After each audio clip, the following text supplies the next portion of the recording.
Hi, I am Matthew Woodget, Go Narrative, and every Friday, most Fridays, I pick a company and I tear down their homepage to find out exactly where their story breaks.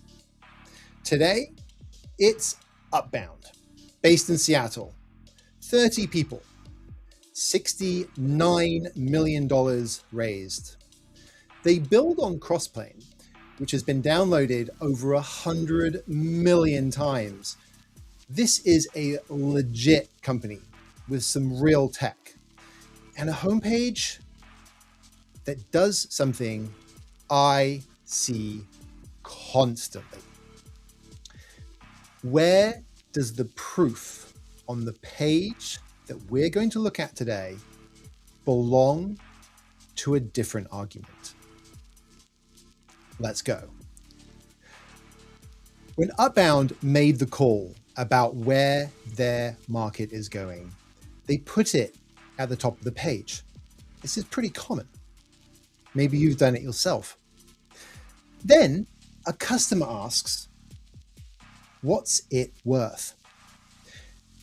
And every proof point that you own was measured in the world you just said was ending.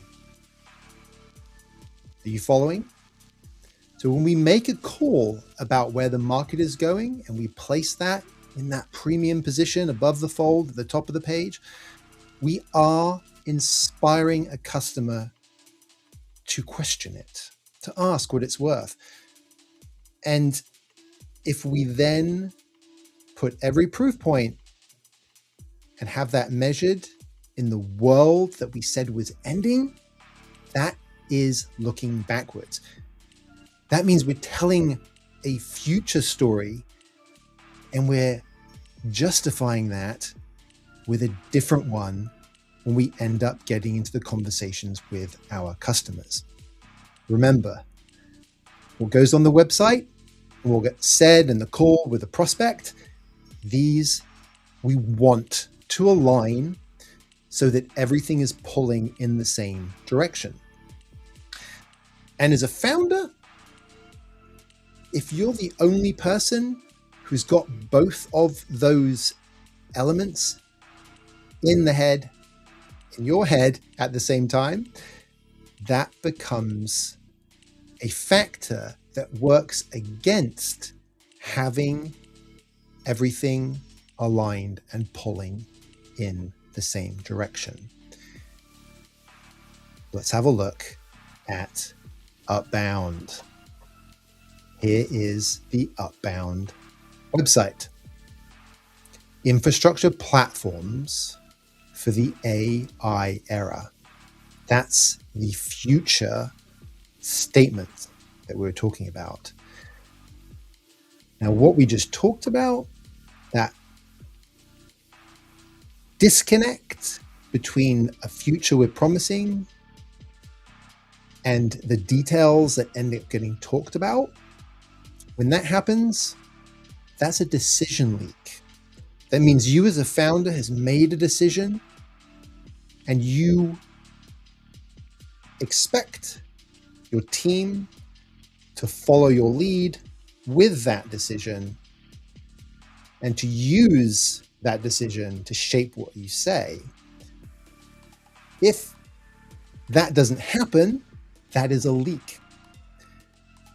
That means if that doesn't happen on a customer call or a prospect call, that leak is creating a disconnect, or it represents a disconnect between what you know as a founder, that future you're leading the company to go in, and what gets said on the call, if what's said on the call is still anchored in a past that you're seeking to move away from.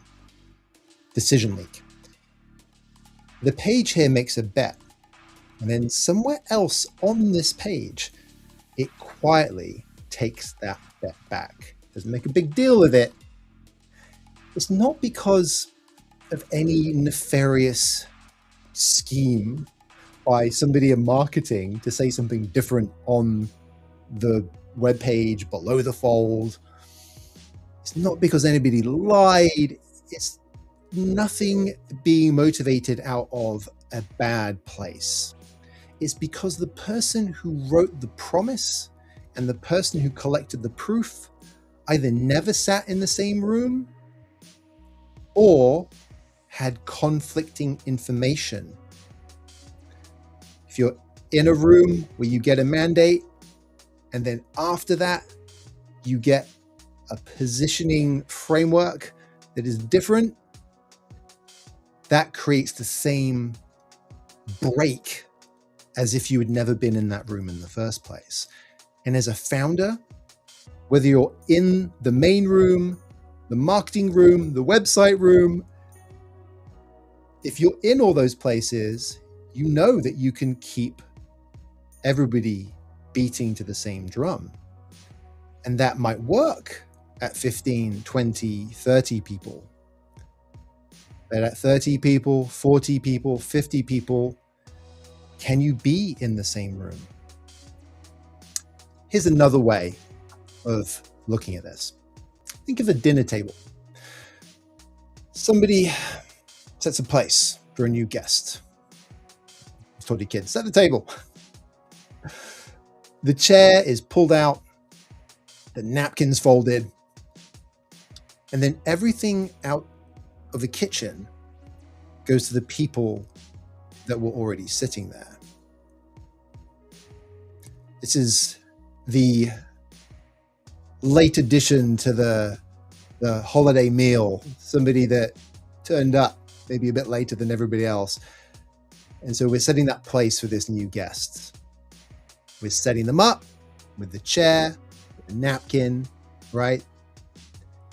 You can imagine that. We've all been in that situation where we're sitting down and now we're looking forward to the food that's coming out.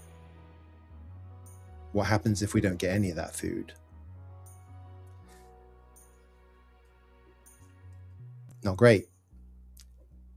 If you are responsible for the outbound website, for example, and you've had your table place set, but then you are not getting the message for where the company is going, if you're not getting the message about that story, that narrative, what are you going to operate under?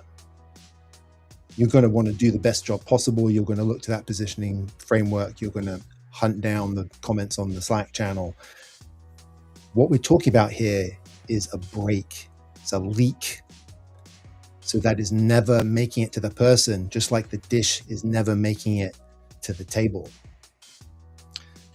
What we want to look at when we look at our webpage, as we did when we looked at the Upbound one in this case, is we want to look at the proof and we want to ask ourselves the question, does this proof belong in a different argument?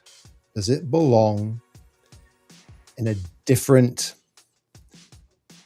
situation? If you want to think about it as simply as possible, rather than using maybe a fancy word like argument, we could think of the situation or the factors of the situation. And when we hunt down the web page, we want to look for things that are going to align and support that promise of infrastructure platforms for the AI era. As we go down this page, we start to see some interesting things here. AI is changing how we build and run software. Everybody can agree upon that. We all get on the same page. Yet most infrastructure still relies on human workflows.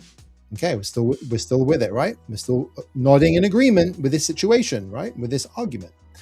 But, I love the use of the word but, AI needs declarative APIs, not graphical user interfaces or tickets.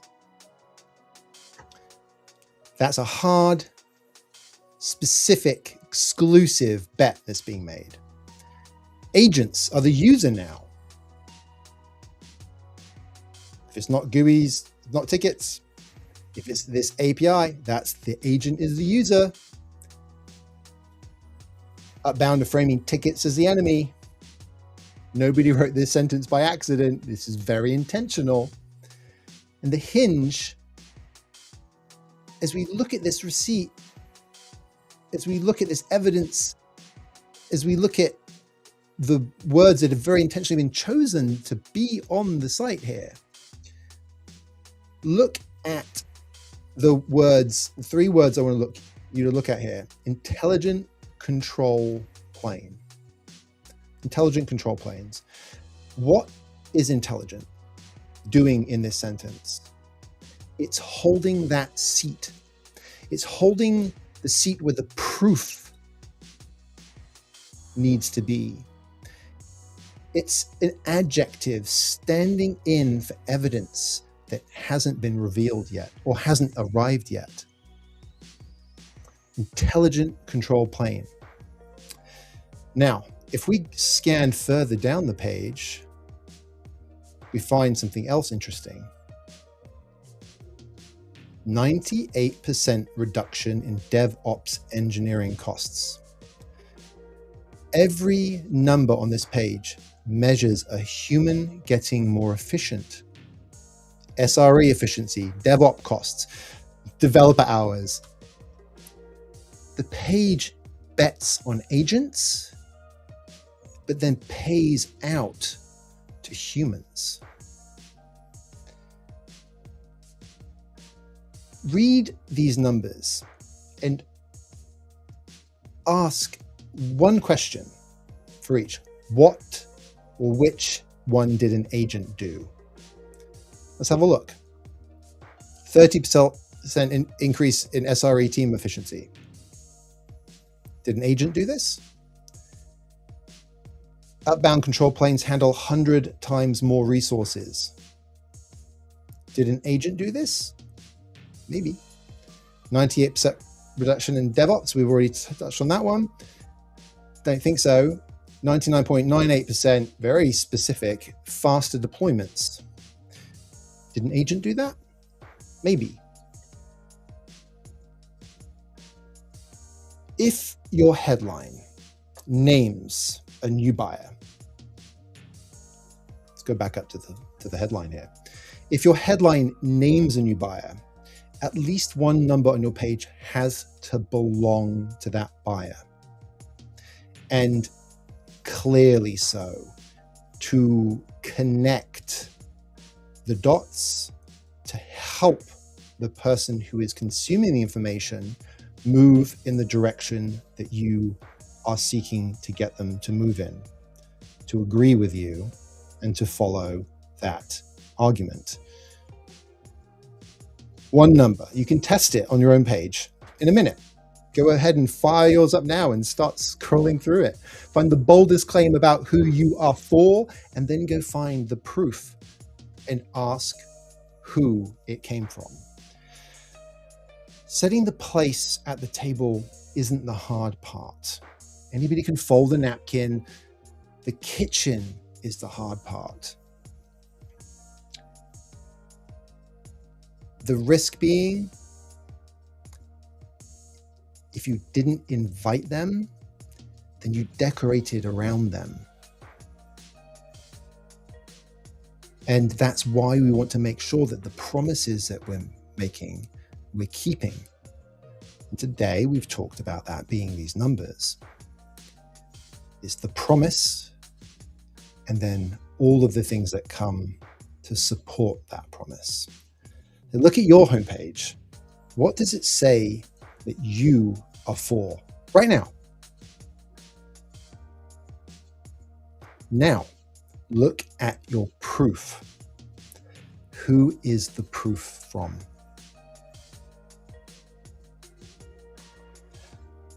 Where does your proof on the page belong in a different argument? We said that we touched on that earlier, didn't we? So the agent in this case has that chair. They have a chair at the table, but there's nothing on their plate. Remember, we looked at these numbers and we said SRE team efficiency, 100x more resources. Is that the agent? If so, how is it? The challenge is, if a reasonable person could argue in either direction here, that's not something we've been really clear on. DevOps, no, it's not the agent. Faster deployments, very big number, very general number. And with that level of accuracy, it's also going to inspire rational challenging of that number. What I'm not seeing here is that clear, hard number that ties up to that promise. You might be thinking, Matthew, go narrative, stories and narrative, and you're talking about numbers. They are a part of the story. The specifics, the details of a story are vital. Otherwise, it's something that's just been made up. And we have this constant desire not just to push numbers and not just to push features and product information, and to communicate in a way that inspires and helps move people forward to make a decision with their business. And to do that, yes, we do want to make sure that we're connecting with them and moving them to act. And a part of that is the narrative, and a part of that is the details within it. And those numbers are details. And the cost that we experience as a business, your business, Upbound's business, any business, isn't on the website. It's that as a founder, you end up being the only person who can hold the story. And the old proof at the same time, because proof is what closes. We might capture them with that inspirational engagement and the narrative and get them inspired as to where things are going.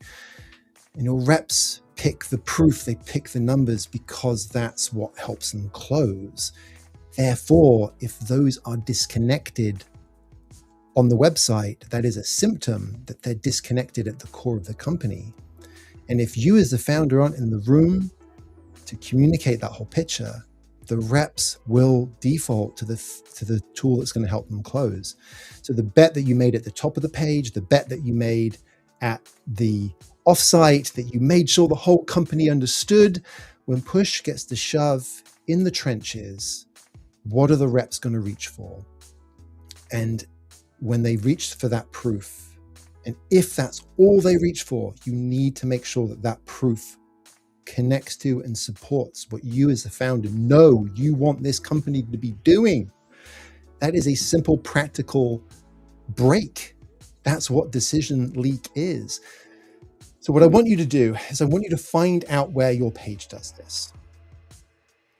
Go have a look at your own site. Book a narrative diagnostic. Go to gonarrative.com, click on book a meeting, and we'll have a look at your site. And we'll do a little mini one of these on your site together. And that's the only thing I'm going to ask you to do. I think there's a lot of value in that. You're gonna take something forward from that, even if that's all you do, even if our conversation. But guarantee you, as we start to look at this, you're going to be inspired to fix these things and to make sure that these dots are connected, to make sure that the assets you've got, whether they're on a website or they're people in a room, are all pulling in that same direction. Let's have a look at any of the questions that we've got coming in. Some of my favorite parts of the show is when we get some quality questions. Let's have a look at our questions for today. Any coming in? Let's see. Could do that one. It's come up before, but it's a good one to be reminded of. And this comes up as a question. I see this question quite often, actually. Isn't this just nitpicking copy? The product clearly works. Absolutely, some great innovation there. They've got over 1,000 teams using it.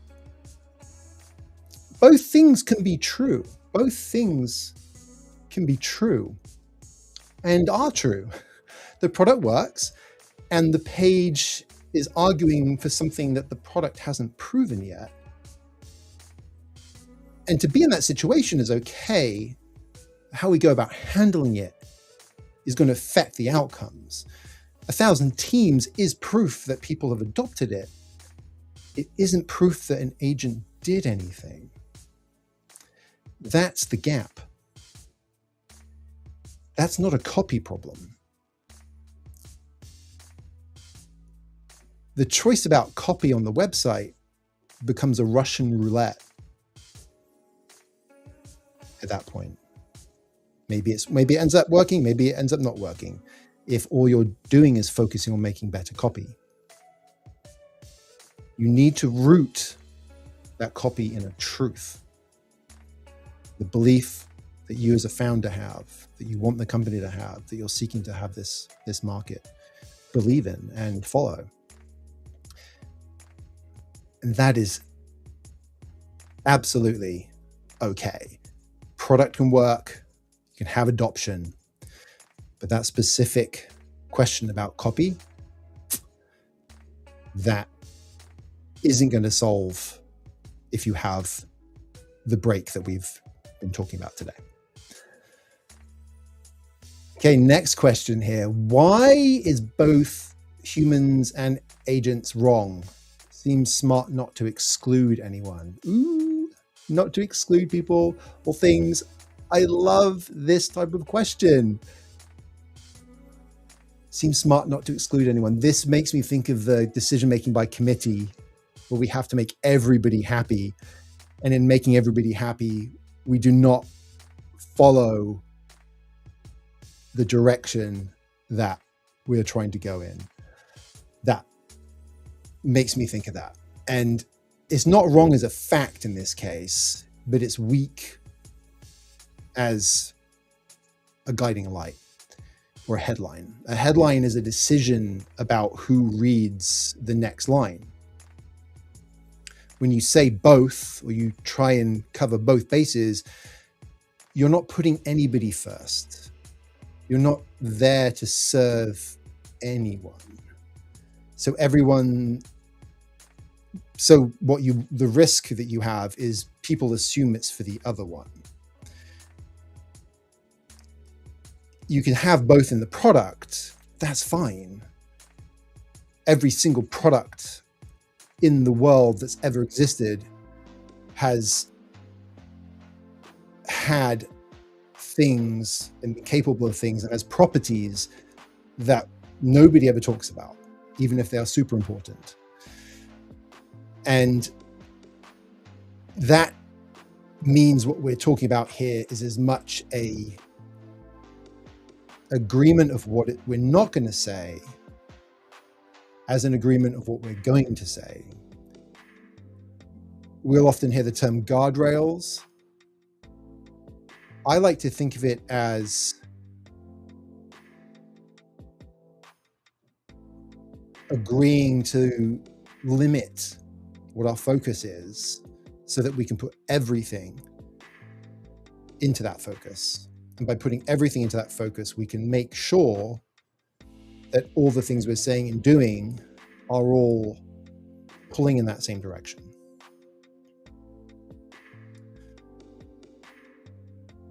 You're not a Kubernetes, right? I can't even pronounce the thing. Person. How can you judge an infrastructure company's messaging?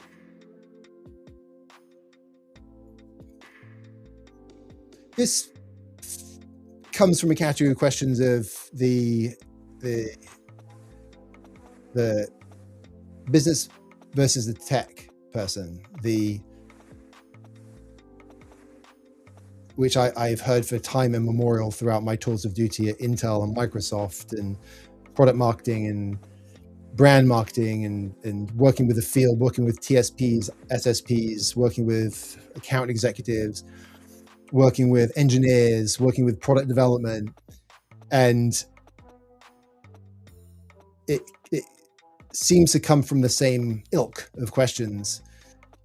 You're not a tech person. How can you judge tech company messaging? I'm not judging the infrastructure. Let me be really clear about that. And I am not criticizing what Upbound has built in any way, shape, or form. I'm checking whether the situation is complete, whether the argument closes. You don't need to know the technology to notice that the top of the page names one buyer and all of these numbers come from somewhere else, that there's a break there. And that break to me tells me that there's a decision leak.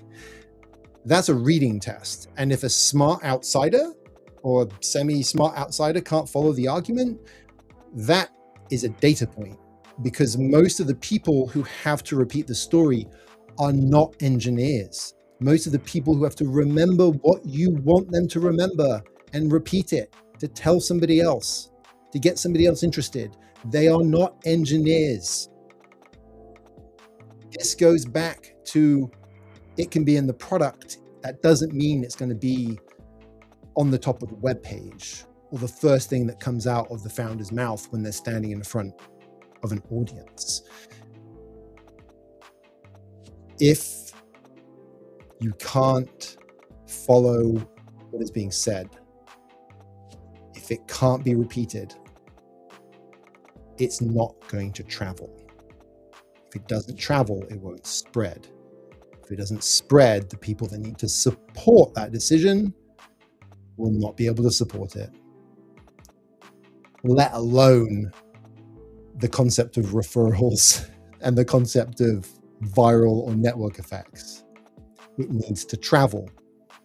When it leaks, it doesn't travel. I love these questions. Let's see, there's several here coming in.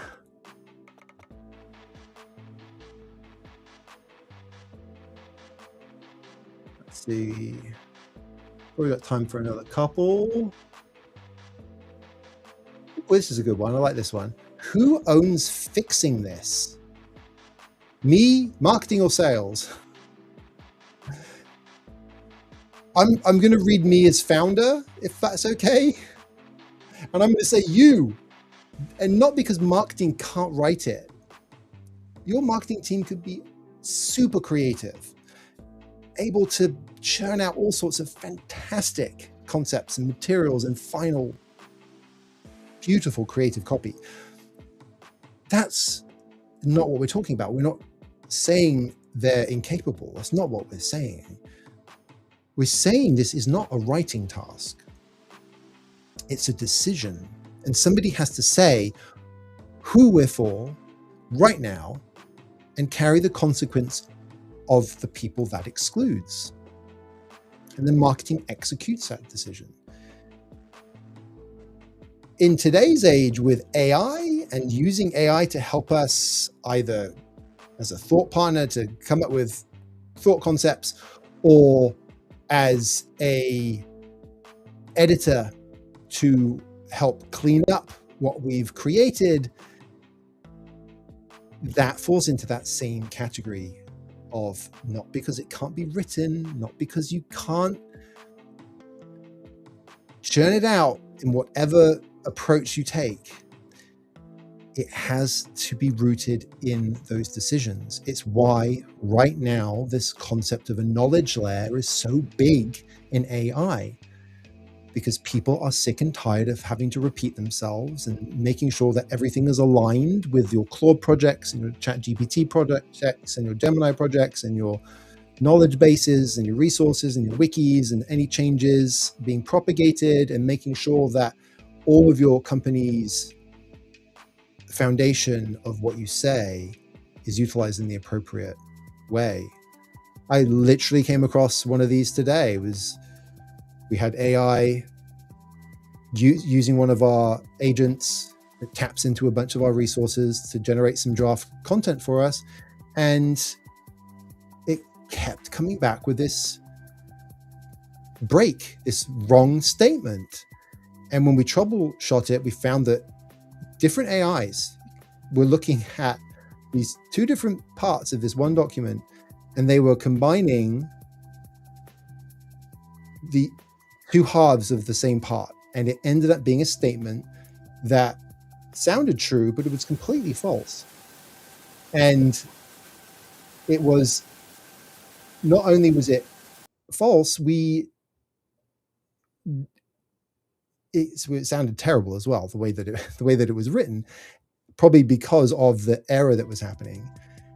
And so we had to bug squash that, and we found a check in the agent that was flawed, and had to, by fixing that and then tuning the reference material, we could make the draft output come out in the way that we wanted, so that our human eyes could then have it and then work on it. And of course, when you're doing these things, it was human work at the beginning, right? Defining it, creating those baselines, agentic work in the middle, and then human work at the end as well. So the human sandwich. And those are decisions that go into this knowledge, into this foundation. And that is you who is fixing this. And by getting clear on this and crystallizing it and making sure that those foundational resources exist, marketing can then go and create and execute on that decision. Sales will stress test it, but nobody but you can make it. I hope that helps clarify that question. Who owns fixing it? Right. Righty-ho. Let's see. Time for one more question. Let's go with this one. It's because we talked about numbers so much in the show today. Is a stat with no customer name on it still proof? No. It's a claim. Proof has to have a name attached. A 98% number with a company behind it is something a buyer can go check, and the same number on its own is just a number. And I believe we saw in Upbound's case that they had company names attached to those. But the question is still a good question to ask, and so I'm glad you asked it. Buyers will stop reading when they can't trace things and they can't match things together. And you're not going to gain much of anything really by leaving the name off. You're moving from claim to proof, and proof is still of value, assuming it links up to that original point that we've been making today, that it doesn't leak. So assuming that's not a problem, then it still adds value as proof though. But as a claim, right? Instead of being proof. And you want to make sure as much as possible that you're connecting the dots on who it was, because then it helps the person who's consuming it categorize that, file that in the right way in their brain. And if you've done all that due diligence to connect up to that initial promise, and it's the right audience, the right number for that audience, then you're going to knock it out of the park with that point. And that, my friends, is that. Thank you so much for joining today. Thank you for the great questions as well. And I look forward to sitting down with you again next week as we do another teardown. And I also look forward to doing your teardown with you when we do your narrative diagnostic. And you go up and you book half an hour with us to do just that. Thank you so much. Have a great rest of your Friday. Have a great weekend, and I'll see you soon.